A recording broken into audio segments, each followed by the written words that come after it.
Hello everybody and welcome back to my Let's Play of Star Trek Judgment Rites. At the end of the last episode we got a briefing from the USS Demeter telling us that while they were studying the Balkos people of Balkos III who have just entered the Stone Age, they were suddenly scanned by a very powerful scanning beam from the planet.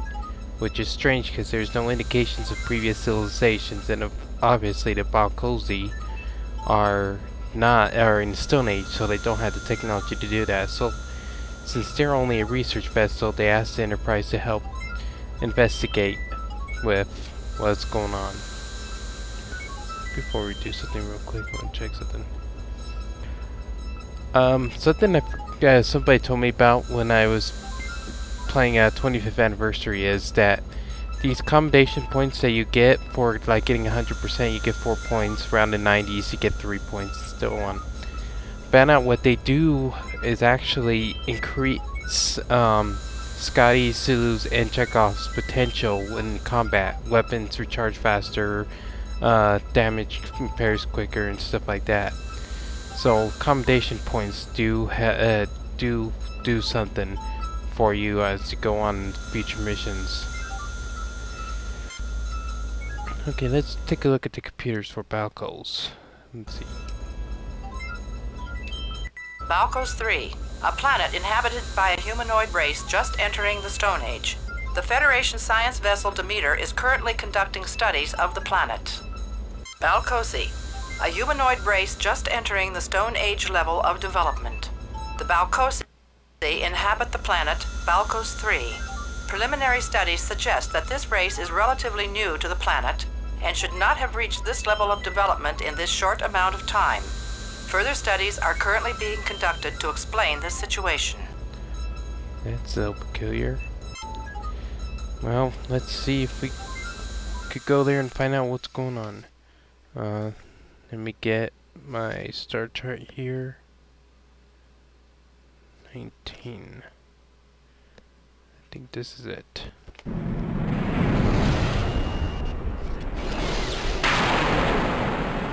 Approaching Balkos III, Captain. Okay. Entering standard orbit.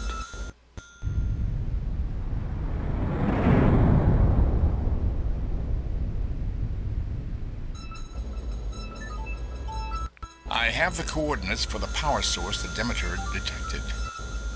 No communications from the planet, sir. Commander Gelman wishes us good luck. Okay, guess it's time to go down there and... Spock, come with me. Scotty, you have the con. Lieutenant, ask Dr. McCoy to meet us in the transporter room. Yes, Captain? Some reason the text is acting weird. I gotta... check on it.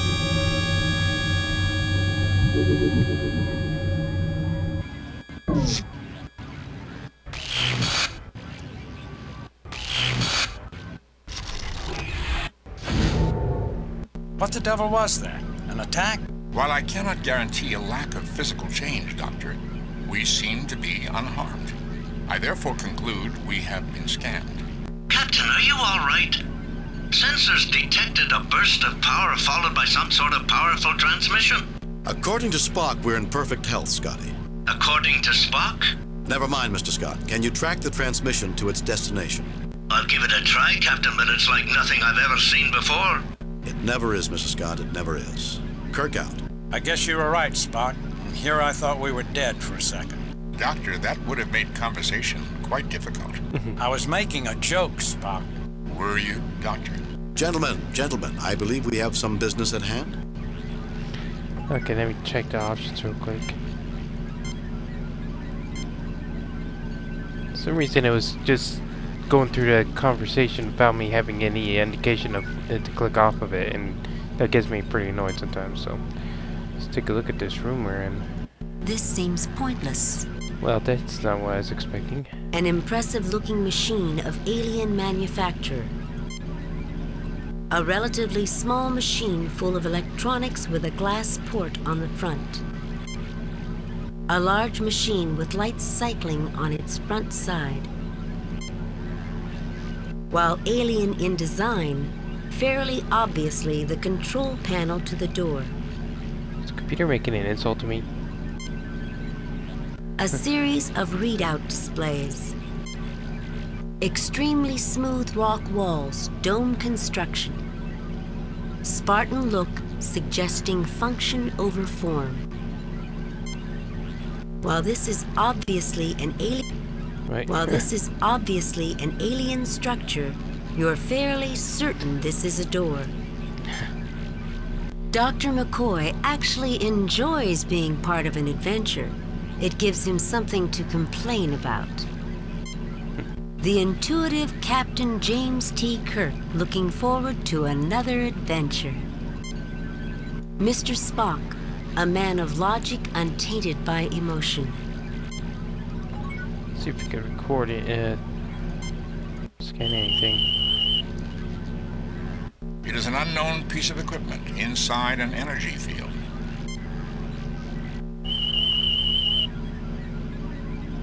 I cannot get an accurate reading, Captain, due to a force field. However, it appears to be a transmitter.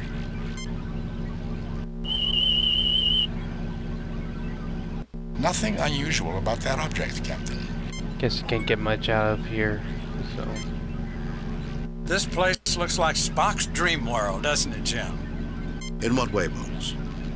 No decorations, no life, nothing but machinery. Not even a picture of his mother on the wall. A picture of my mother here would be most surprising. However, if you are suggesting that construction was performed in an efficient manner, I would agree with your most logical conclusion. Remind me to check my blood for green tinges when we get back to the ship, Jim. You know, I've got the feeling this is bigger than it looks, and I don't mean just more space beyond this door. Fascinating, Captain. I've never seen machinery of this type before. There's something on the top that looks... A small stone, 8-pointed star suspended from the ceiling. A large 8-pointed blue and white star has been inlaid in the stone floor. It's kind of interesting. Let's see if we can get out of here. Why is he walking behind a machine?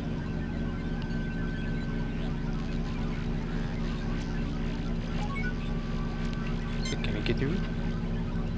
It's not. Let's have Spock. Look at it. Circuitry controlling the door.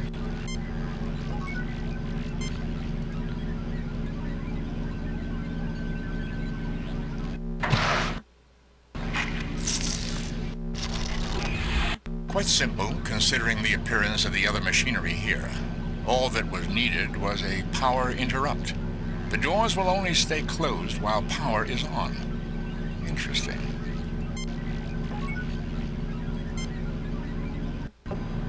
Now, of all the missions, this one's actually the one I disliked the most.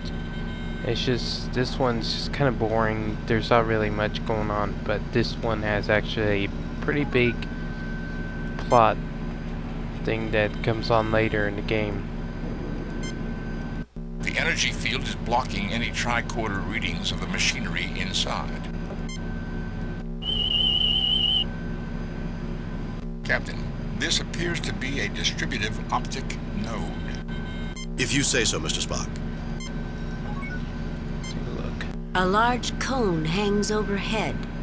Colored cables run in and out of it. A circular pattern with 3 equilateral triangles thrusting out of it. Fascinating. What is Spock? An interesting pattern. If you notice, the floor design mimics the computer pedestal, which in turn mimics the cone above it. How does a circle and triangles mimic a cone? If the cone is cut horizontally along the base, and then the upper portion divided into 3 wedges, the view from above would look similar to the pattern on the floor. And? I have noted that a pattern grouping also existed in the first room we were in. Of what, Mr. Spock? Stars, sir. There was one on the floor, the ceiling, and the large sensory device. Each had an 8-sided star as part of its design. Analysis. The reasoning behind this is unknown to me at this point. I will alert you to any future findings, Captain. Thank you, Mr. Spock. The soft glow of an energy field surrounds what looks to be a large computer console and display. This one looks kind of like a bridge in a way. A view screen that looks very similar to the one on the Enterprise. Spock is feeling invigorated by these surroundings.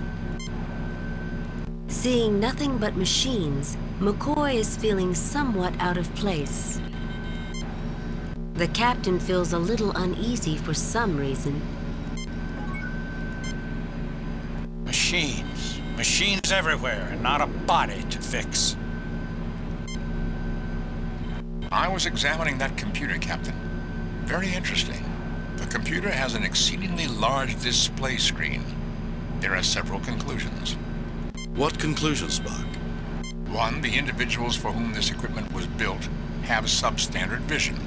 Two, the users have quite long arms or manipulative extremities and have to work a considerable distance away from the console and screen. Three, the large screen and lack of anything else in the room could mean it was expected that more than one individual would be viewing the display.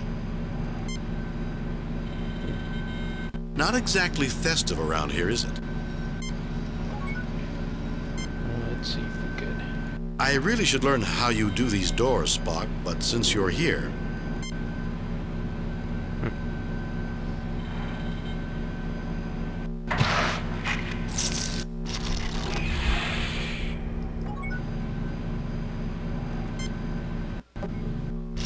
We got hit with a power surge. It's interfering with sensors and we might have some trouble locking onto you.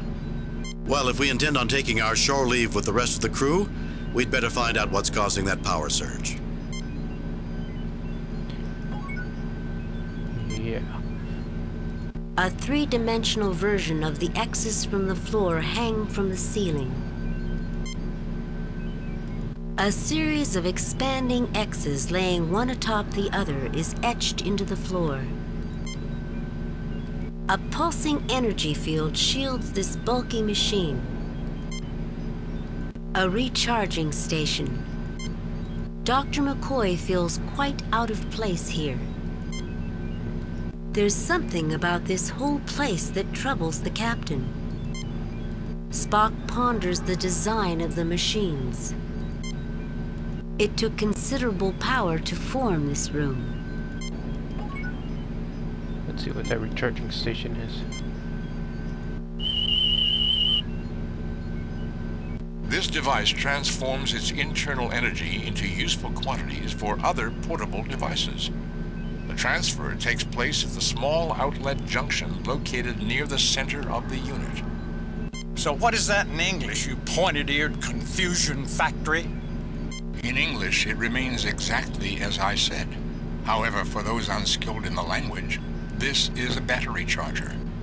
For once, why can't you just come up with a simple explanation first? It's not always necessary, Doctor. You are not always around. Jeez. What is it with you two? You're like children. I'm getting tired of it. Why am I snapping at you? Something's going on here which is making them kind of uneasy. I have to get the name of the interior decorator. I just keep asking myself, who's behind all this? An interesting place, Captain. There seems to be a reason for it beyond the obvious. Oh, wait.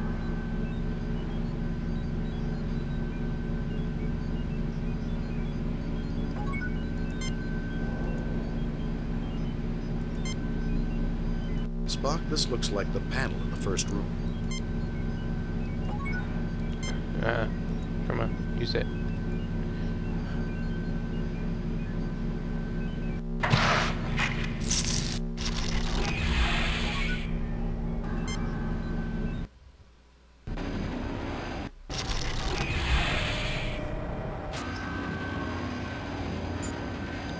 No force fields here. There's several things laying around.